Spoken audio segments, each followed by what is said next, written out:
ডিফারেন্সিয়েটরের practical modified যে version সেটা আমরা দেখব। তো লাস্ট ক্লাসে আমরা দেখে আসছিলাম যে আমাদের ফ্রিকোয়েন্সিটা ব্যান্ডউইথটা হয়ে যায় হচ্ছে ফ্রিকোয়েন্সি ইনফিনিটি। প্র্যাকটিক্যাল আমরা যেটা দেখছিলাম, ঠিক আছে? ব্যান্ডউইথটা হয়ে যায় ইনফিনিটি।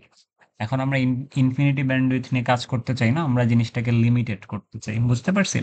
আমরা লিমিটেড যখন করতে যাচ্ছি তখন ব্যাপারটা এরকম দাঁড়াচ্ছে যে আমি লিমিটেড করে আমাদের কাজগুলোকে সুবিধার ইয়েতে আনতে চাচ্ছি, তাই না? আচ্ছা, তো এখন আমরা প্র্যাকটিক্যাল ডিফারেন্সিয়েটরে যেটা দেখছিলাম ঠিক সেম কাইন্ড অফ থিংই আমরা দেখব হচ্ছে আহ, আমাদের জন্য যে মডিফাইড প্র্যাকটিক্যাল ইন্টিগ্রেটর সেটা। ঠিক আছে? তো আমরা যদি সার্কিট ডায়াগ্রামটা একটু আঁকার চেষ্টা করি সুন্দর করে,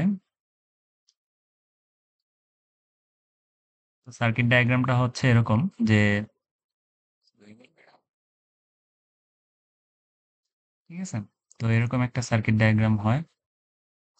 আমাদের এরকম আর ছিল, এরকম সি ছিল প্র্যাকটিক্যালে। এরপর আমাদের ছিল হচ্ছে একটা আর এফ। আচ্ছা, এটা খারাপ হয়ে গেছে দেখতে। আমরা আগের ইয়েটাই নিয়ে আসবো।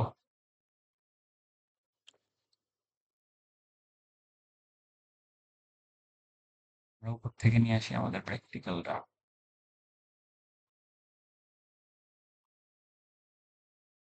এটা হচ্ছে আমাদের প্র্যাকটিক্যাল ইন্টিগ্রেটর।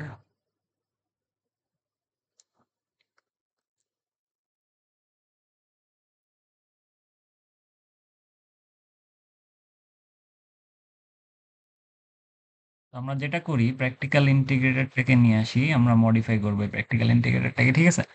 মডিফাই করার জন্য আমরা যে কাজটা করব সেটা হচ্ছে আমরা কিচ্ছু করব না, জাস্ট এই যে সেম প্র্যাকটিক্যালটা আছে না, এটার সাথে আমরা একটা ক্যাপাসিটর যোগ করব। হ্যাঁ, ফিডব্যাক ক্যাপাসিটর যোগ করব। তো জাস্ট আমরা কিচ্ছু করব না, প্র্যাকটিক্যাল যে ইন্টিগ্রেটরটা আছে ঠিক সেটাকেই আমরা একটু জাস্ট মডিফাই করব। সেটাকে আমরা আমরা আরএফ এর প্যারালাল একটা ফিডব্যাক ক্যাপাসিটর যোগ করব। তো ফিডব্যাক যেহেতু ক্যাপাসিটরটা ফিডব্যাকে আছে এজন্য নাম দিব হচ্ছে সিএফ। এটাই হচ্ছে আমার মডিফাইড প্র্যাকটিক্যাল ডিফারেন্সিয়েটর। হ্যাঁ, এবার আমরা এর ফ্রিকোয়েন্সি রেসপন্স গুলো কালেক্ট করার চেষ্টা করব। ক্লিয়ার? তো বেসিক্যালি ফ্রিকোয়েন্সি রেসপন্সের কোয়েশ্চেন গুলো হবে এরকম যে explain the frequency response of অমুক অমুক হোয়াট এভার ইট ইজ। আচ্ছা, তো ফ্রিকোয়েন্সি রেসপন্স বের করার জন্য আবারও আমাদের সেম প্রসেসগুলো। টিএফ লাগবে, টিএফ এর জন্য এটা অফকোর্স Z2, আর এটা হচ্ছে Z1। এটা কিন্তু মডিফাইড ভার্জন, তাই না? তো সেম ওয়েতে আমরা টিএফ ক্যালকুলেট করবো ফার্স্টে। টিএফ ক্যালকুলেট করার আগে আমরা Z1 আর Z2 কে ক্যালকুলেট করে নিই। তো আমাদের জন্য Z1, আচ্ছা এটা একটু আমরা অন্য কালার দিয়ে লিখি। আমাদের জন্য Z1 কি? Z1 হচ্ছে আর প্লাস সি, যেহেতু আমরা ল্যাপ্লাস ডোমেইনে করতে চাই তার মানে R plus one by S C. Z2 হচ্ছে, Z2 তে কি থাকে? সিএফ প্যারালাল আরএফ, যেহেতু আমরা ল্যাপ্লাস ডোমেইনে করব, সিএফ মানে হচ্ছে one by S CF parallel RF. এই জিনিসটাকে আমরা লিখতে পারি হচ্ছে আরএফ বাই গুণফল বাই যোগফল করে এরকম একটা ফরম্যাটে লিখতে পারি, RF CF S plus one. বুঝছি? আচ্ছা, তো আমাদের এরপরে স্টেপ কি ছিল? এরপরে স্টেপ ছিল হচ্ছে টিএফ ক্যালকুলেট করা, তাই না? এস ফরম্যাটে, ট্রান্সফার ফাংশনের ফরম্যাটে। টিএফ কি হয় আমাদের জন্য? Negative Z2 by Z1। তাহলে নেগেটিভ, আমি একটু ফার্স্ট যাচ্ছি যেহেতু ওই জিনিসগুলো আমরা এক্সপ্লেন করে আসছি খুব সুন্দর করে। আচ্ছা, নেগেটিভ Z2 বাই Z1 এটা যদি আমি করি তাহলে আমি দেখতে পাবো যে আমি রেজাল্ট পাচ্ছি হচ্ছে Z2 কোনটা? Z2 হচ্ছে R F by, negative sign আছে, R F by R F CF S plus one. Z1 মানে হচ্ছে আমার কাছে আছে R plus one by S C. এখন এই ক্যালকুলেশনটা ইন্ট করে আমি দেখতে পাবো যে এরকম একটা রেজাল্ট আসছে।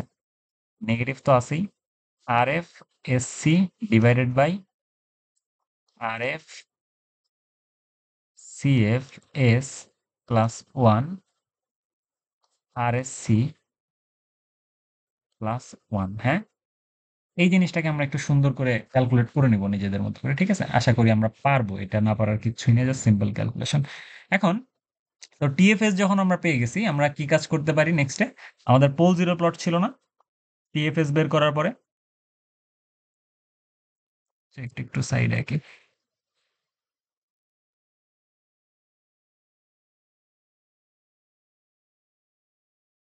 ওকে। তো এটা ছিল হচ্ছে আমাদের পোল জিরো প্লটিং এর জন্য, পোল জিরো প্লট।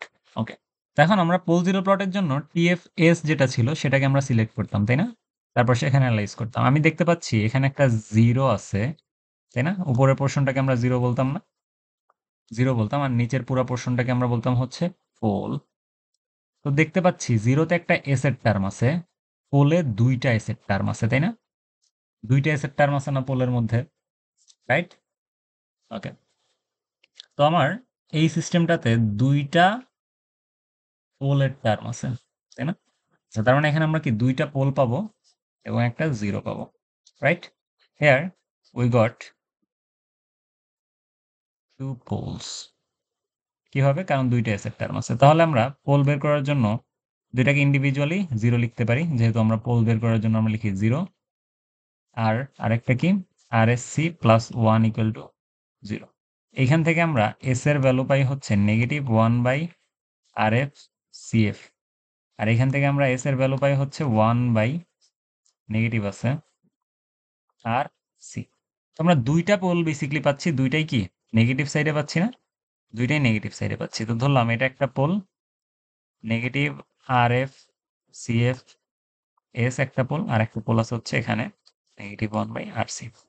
মানে এই পোর্শনটা কি আরো বেশি স্টেবল না? মোর স্টেবল না? কারণ আমরা নেগেটিভ সাইডে 2টা পোল পাচ্ছি, more stable because we got 2 pole in negative side, তাই না? বুঝছি এই পর্যন্ত? আশা করি বুঝতে পারছি। 2টা পোল যেহেতু পাচ্ছি তার মানে এটা মোর স্টেবল, নেগেটিভ সাইডে পাচ্ছি তার জন্য বেশি স্টেবল। এখন আমরা যদি পোল জিরো প্লটটা তো বুঝলাম, তার মানে এটা বেশি স্টেবল। এখন আমরা আরেকবার ট্রান্সফার ফ্রিকোয়েন্সি রেসপন্সটা দেখি, হ্যাঁ? ফ্রিকোয়েন্সি রেসপন্সটা কিন্তু এবার একটু ইন্টারেস্টিং। তো ফ্রিকোয়েন্সি রেসপন্স বের করার জন্য আমাদের সেম প্রসিজার। আমরা কি করি? টিএফ এর এস যে ভার্সনটা আছে সেটাকে আমরা রিপ্রেজেন্ট করি হচ্ছে টিএফ জে দিয়ে। তো টিএফ এর এস ভার্সনটা ছিল হচ্ছে এরকম, negative RF SC divided by RF CF S plus 1 into RSC plus 1। এই জিনিসটাকে আমরা রিপ্রেজেন্ট করতাম হচ্ছে টিএফ জে ওমেগা দিয়ে, ফ্রিকোয়েন্সি ডোমেইনে, তাই না? ফ্রিকোয়েন্সি ডোমেইনে। তো RF S এর জায়গায় কি লিখতাম? J omega C. RF CF S মানে হচ্ছে J omega C, sorry J omega plus 1 RSC, আবার R into J omega C plus 1। এরপর আমাদের স্টেপ কি ছিল? মড ক্যালকুলেট করা, RF জে ওমেগার মড ক্যালকুলেট করা, তাই না?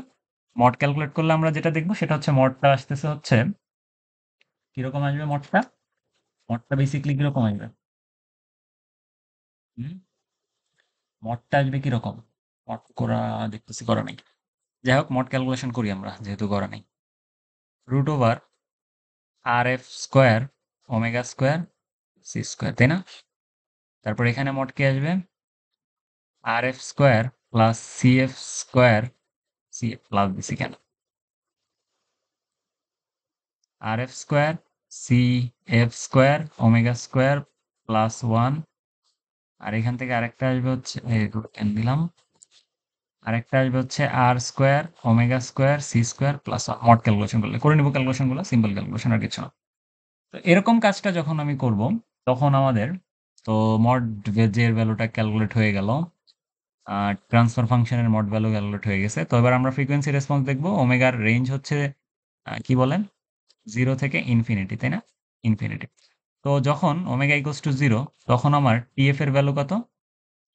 টিএফ জে ওমেগা, এটার মড ভ্যালু সমান কত হয়? ওমেগা যখন 0 তখন কিন্তু এই ভ্যালুটা আসতেছে হচ্ছে 0। আমরা বসাই দেখি, এখন আর এত কিছু বারবার বলার কোনো প্রয়োজন আমি দেখতেছি না। আর ওমেগা যখন ইনফিনিটি তখন টিএফ এর ভ্যালুটা কত? টিএফ আবারও মড ভ্যালু, ওমেগা যখন ইনফিনিটি তখন ইনফিনিটির ভ্যালু কত? তো এখানে ইনফিনিটি বসা, infinity plus 1 infinity, infinity plus 1 infinity, infinity plus 1 infinity, এখানেও ইনফিনিটি ইনফিনিটি, উপরে একটা ইনফিনিটি। তার মানে এটা কি অলমোস্ট 1 না? হুম, আচ্ছা, তার মানে যখন আমাদের গেইনটা হাই তখন এটা কাইন্ড অফ লিমিটেড হয়ে যাচ্ছে একটা রেঞ্জের মধ্যে, তাই না? তো আমরা যদি দেখি আমাদের ফ্রিকোয়েন্সি রেসপন্স কার্ভটা দেখবো হচ্ছে এবার এরকম হয়ে আসতেছে। তার মানে আমরা একটা ফাইনাইট ভ্যালু পাচ্ছি, রাইট? ফাইনাইট ভ্যালু পাচ্ছি। তো এখানে হচ্ছে আমাদের ওমেগা। এবার আমরা রেসপন্সটা দেখবো হচ্ছে এরকম আসতেছে। এটা একটু সুন্দর করে কি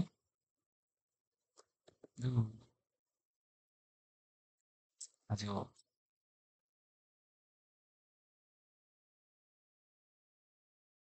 তার মানে আমাদের গেইন যখন অনেক বেশি, সরি গেইন ওমেগা যখন জিরো তখন আমাদের টিএফটা হচ্ছে জিরোর কাছে। ওমেগা যখন ইনফিনিটির দিকে যাচ্ছে তখন টিএফ ওয়ানের দিকে অ্যাপ্রোচ করতেছে, রাইট?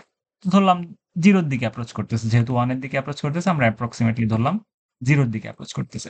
তো এবার এই যে লিমিটেড অংশটা, এইটাকে আমরা একটা ব্যান্ড পাস ফিল্টার বলতে পারি না? এই পোর্শনটাকে আমরা নাম দিচ্ছি হচ্ছে ওমেগা এল, এই পোর্শনটাকে আমরা নাম দিচ্ছি হচ্ছে ওমেগা এইচ। ঠিক আছে, এখন তাহলে ব্যান্ডউইথটা কি হবে আমাদের জন্য? ওমেগা এইচ মাইনাস ওমেগা এল না? তো বেসিকলি এই ধরনের ব্যাপারগুলো হচ্ছে আমরা ইয়ে করব, কাজ করব।